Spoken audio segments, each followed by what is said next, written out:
For me, on the ring walk, even as close as the ring walk, he looked nervous.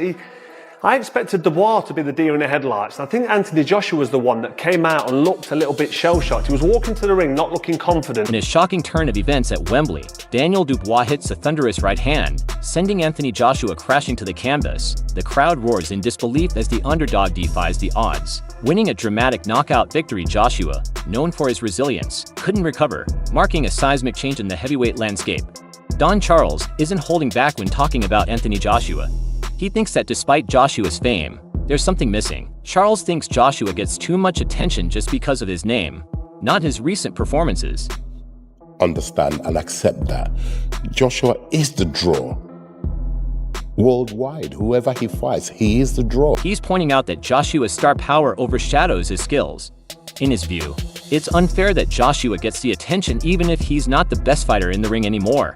Don Charles is annoyed by the hype around Anthony Joshua.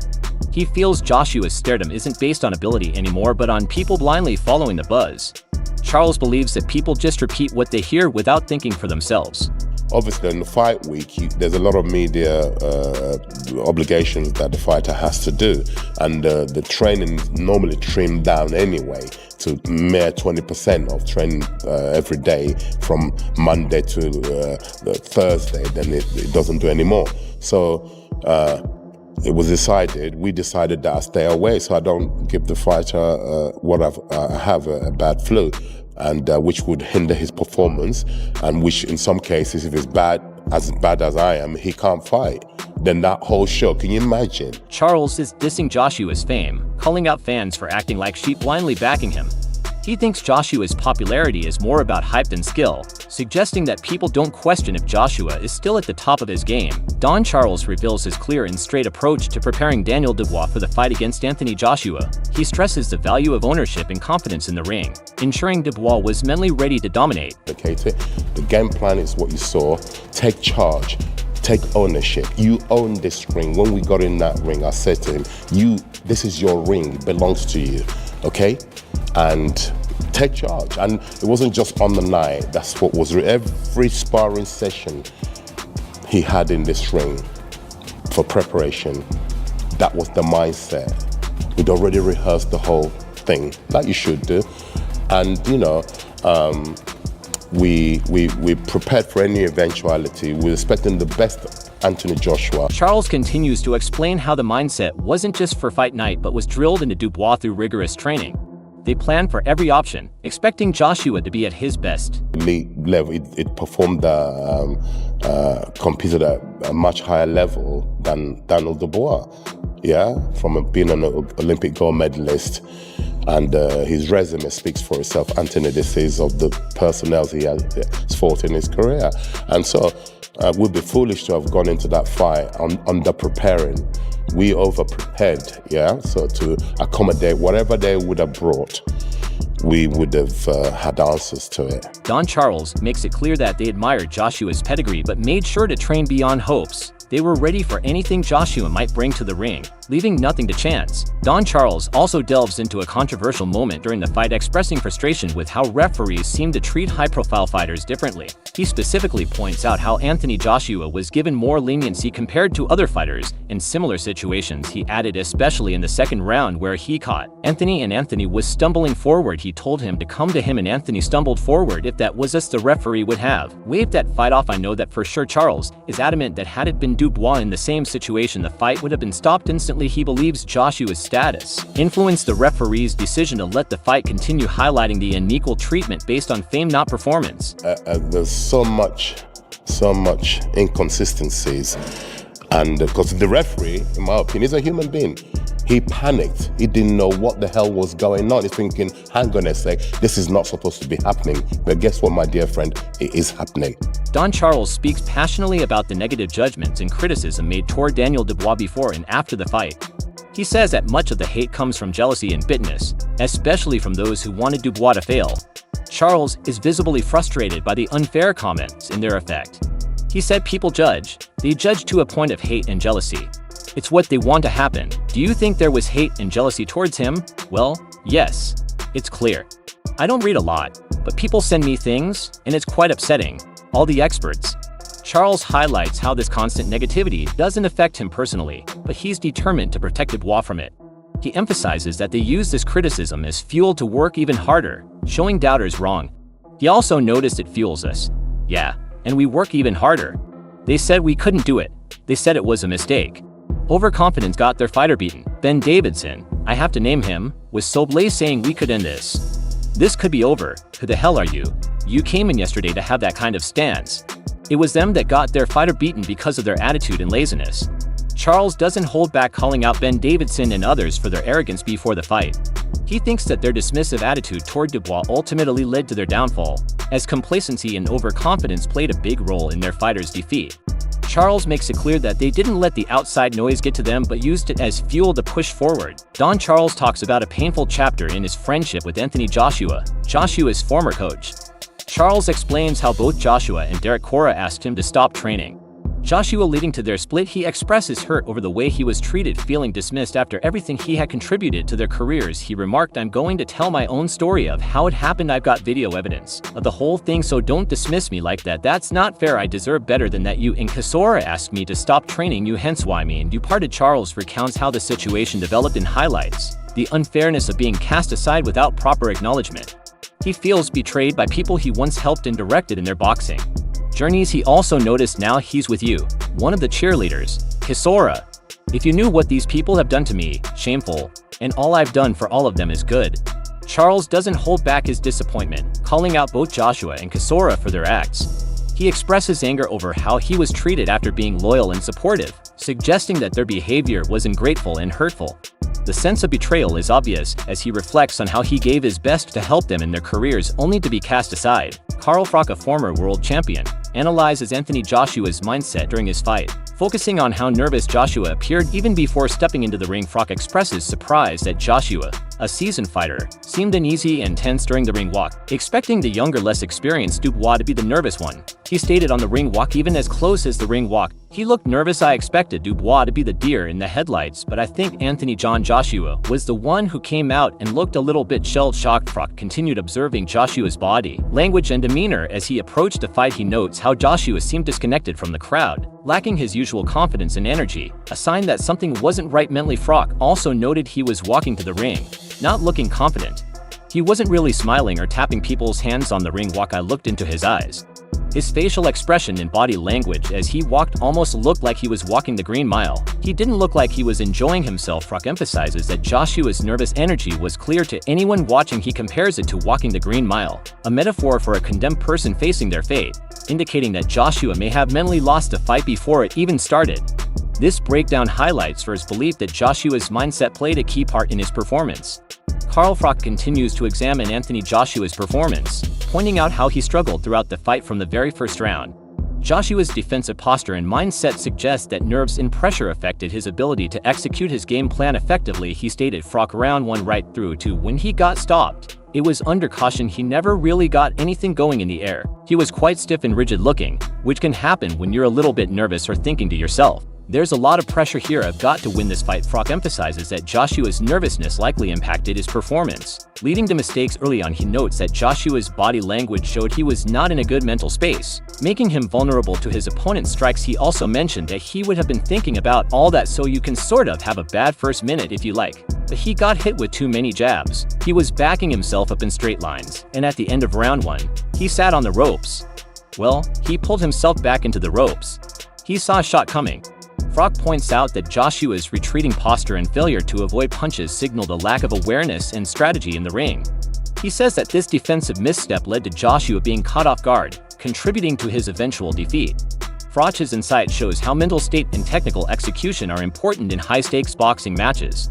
Continuing his breakdown of the fight, Carl Froch highlights a critical moment that happened when Joshua tried to evade a punch. Got clipped for a right hand. Pulling out of a shot when you're a former 2-time world champ and you've had all that sparring, all that experience, it's a novice move. He pulled away, got clipped, and then he went over. So at the end of round 1, he's on the canvas. And then from that point, I think that's what finished him, because he never recovered. He thinks that once Joshua was knocked down, it shattered his confidence and left him vulnerable. From that point on, Joshua struggled to regain his composure, and the mental effect of the knockdown haunted him throughout the match.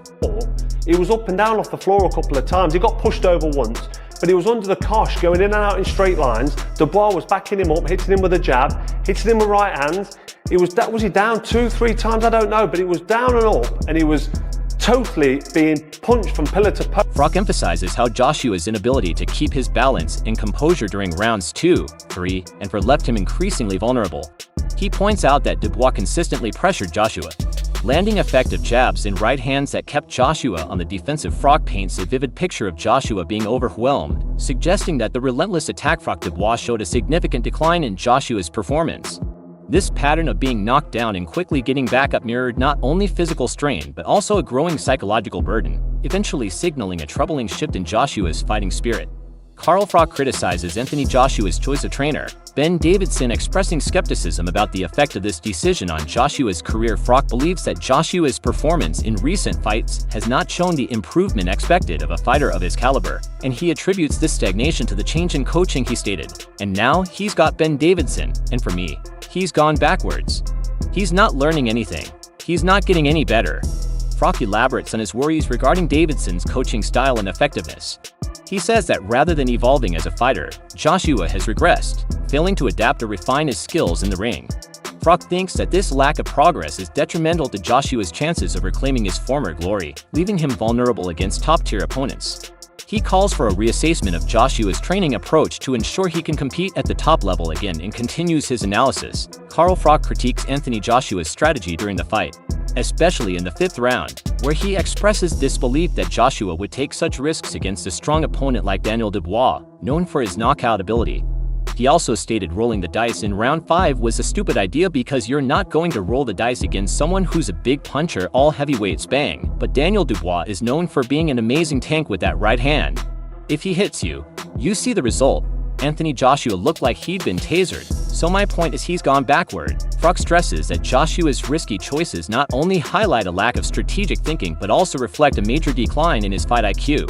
He believes that Joshua's willingness to gamble against a heavy hitter like Dubois shows a dangerous level of complacency or desperation, which is unacceptable for a fighter of his experience. It shows Froch's opinion that Joshua's recent performances indicate a worrying regression in skill and mentality, jeopardizing his future in the sport. Now, of an immediate rematch with Daniel Dubois, I think Eddie Hearn's keen to chuck him straight back in there because obviously Anthony Joshua's Eddie's cash cow, let's be honest. He's back in the driving seat if AJ can rectify that wrong. But for me, I think that is a bad fight. An immediate rematch. Daniel Dubois is already talking about, he's licking his lips saying, listen, I wasn't happy with my performance. I think I can finish Anthony Joshua even earlier. Froch expresses his concerns about the possibility of an immediate rematch between Anthony Joshua and Daniel Dubois. He recognizes Eddie Henry's eagerness to capitalize on Joshua's popularity, viewing him as a lucrative asset for the promotion. However, Frank warns that jumping straight back into the ring with Dubois could be a mistake, especially given Dubois's confidence following their earlier encounter. He notes that Dubois is already anticipating the rematch and thinks he can secure an even quicker win, which raises doubts about Joshua's ability to rebound effectively. Froch stresses that this fight could further damage Joshua's image and career if he isn't fully prepared to face a determined opponent. It's a horrific photograph, isn't it? It's horrific, but he's a tough, strong, he's a big puncher, and he's a hurtful puncher, and I don't care who you are. If he catches you, you're in trouble. You are in trouble, and he's a good finisher. Frank Warren emphasizes the importance of the image showing Daniel Dubois. He lands a punch on Anthony Joshua, illustrating the raw power and danger Dubois poses in the ring, reinforcing the idea that Dubois's image as a formidable heavyweight comes from his ability to deliver devastating blows. Warren reminded us that regardless of Joshua's experience, facing a puncher like Dubois always carries substantial risk, especially if the fight reaches a critical moment. This perspective heightens the stakes for any possible rematch, highlighting the difficulties Joshua would face if they were to meet again. Teddy Atlas shifts the attention to Dubois's tactical approach during the fight. He highlights how Dubois strategically utilized his jab to cause challenges for Anthony Joshua, preventing him. Froch successfully timing his own counters. Atlas underscores the importance of distance management in heavyweight boxing, how Dubois accomplished this aspect to his advantage. Atlas mentioned that he came in behind the jab at the right distance, where he could back up. Joshua made it hard for Joshua to time him with his right hands. Make it tough, put bugs on the window, make it hard to see as he came in. He did that. Atlas elaborates on how this approach not only disrupted Joshua's rhythm, but also forced him into a defensive mindset by successfully using his jab. Dubois created openings and minimized Joshua's offensive chances, illustrating a calculated approach to the fight. This analysis supports the idea that Dubois' success was not just about raw power. It was also about intelligent ring generalship, making him a dangerous opponent in their matchup. At the end of the day, yeah, he hit him a right hand. Yeah, Joshua showed his flaws, technical flaws. At any time a guy gets knocked out, in my business, it's usually, yeah, the guy's got power, but it's usually because there was a flaw that the guy exploited that landed the punch. Teddy Atlas notes that while power plays a crucial role in knockouts, it's often the technical flaws in a fighter's technique that lead to their downfall. He notes that Anthony Joshua's vulnerabilities were obvious during the fight, suggesting that Dubois capitalized on these weaknesses to deliver the decisive blow. A flaw, and the flaws of Joshua definitely were exploited by Dubois, but again, it wasn't that. It was that, but it wasn't. It was the man that was capable of taking what he had to take to get there to throw those punches. Dubois took a couple right hands early on. He took a few, and that's what he did. He took them. Teddy underscores the importance of technical proficiency in boxing, as even top fighters can be caught off guard by skilled opponents who can exploit their errors. Furthermore, Teddy Atlas shifts the focus to the physical attributes of the fighters, especially their chins, which are crucial in determining a boxer's ability to withstand punches. He muses on the contrasting durability of Daniel Dubois and Anthony Joshua, setting the stage for a comparison of their resilience in the ring. He stated when it came down to chins, Dubois' chin was better than Joshua's. People say, well, you got stopped. No, his constitution was weak, and his chin was never questioned. Atlas underscores that despite Joshua's knockout loss, it doesn't necessarily reflect on his chin strength, but rather on his total physical condition and mental state during the fight. He implies that Dubois' ability to absorb punishment without faltering played a major role in his performance, reinforcing the idea that durability is a key factor in a fighter's success. No, his constitution was weak. His chin was never questioned. Dubois' chin was never questioned by Joyce, by Usyk, by anyone. It was his constitution, it was his inside, it was his belief. It was that. And now that is fire tested. That is iron now. That is something to be proud of.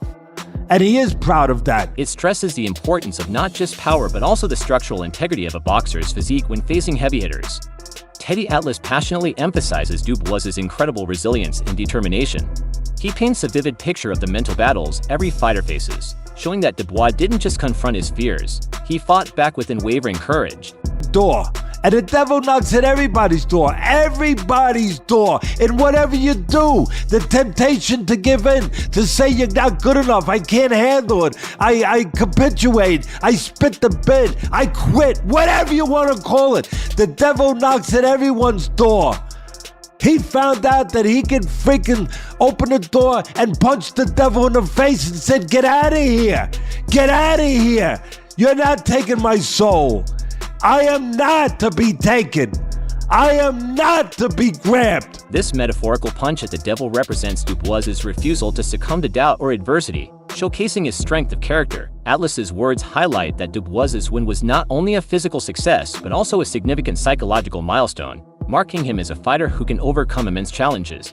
Teddy Atlas delves deeper into the technical aspects of Anthony Joshua's performance, pinpointing a specific mistake that led to his downfall in the fight. He analyzes Joshua's mechanics, describing how a lapse in his normal technique disrupted his rhythm and left him vulnerable. He explained he dropped it to his knee to throw it, which slowed his whole system. His whole rhythm of hitting it gave him a split second that he's there looking to unload, and in that moment he drops his left hand as he's throwing the right. Another bad habit. Atlas notes that these technical flaws were not just minor errors. They were critical mistakes that a seasoned fighter should avoid. He believes that Joshua's tendency to drop his guard while throwing punches left him exposed to counterattacks, underscoring how important discipline and technique are in the heavyweight division. Atlas believes that Joshua's loss was a culmination of both physical and technical missteps, marking a need for him to refine his skills going forward. There's no in between, and boxing is too final. It's not forgiving. Continuing his detailed breakdown of Anthony Joshua's performance, Teddy Atlas highlights another key mistake that compromised Joshua's defense. He underscores how Joshua's bad positioning and decision-making left him susceptible to counterattacks during key moments of the fight. Teddy also noticed he dropped his hand for the right uppercut after throwing 3 straight right hands in a row and came in on a straight line. When he threw the right uppercut, he dropped his left and got hit by a beautiful straight right hand he never saw. Atlas stresses that this lapse in defense illustrates a major flaw in Joshua's approach, showing a lack of awareness and adaptability in the ring. He points out that such oversights can be catastrophic at the top level, where opponents capitalize on every opening. This moment serves as a stark reminder of the need for constant alertness and technical precision in boxing, further highlighting the challenges Joshua faces throughout the match and the areas he must address in his training. Dubois shocked the world with a devastating KO over Joshua at Wembley, flipping the heavyweight division on its head. Joshua, unable to recover, faces questions about his future in the ring while Dubois rises as a new force to deal with what's next for Joshua. Can he bounce back, or is this the beginning of the end? Let us know in the comments.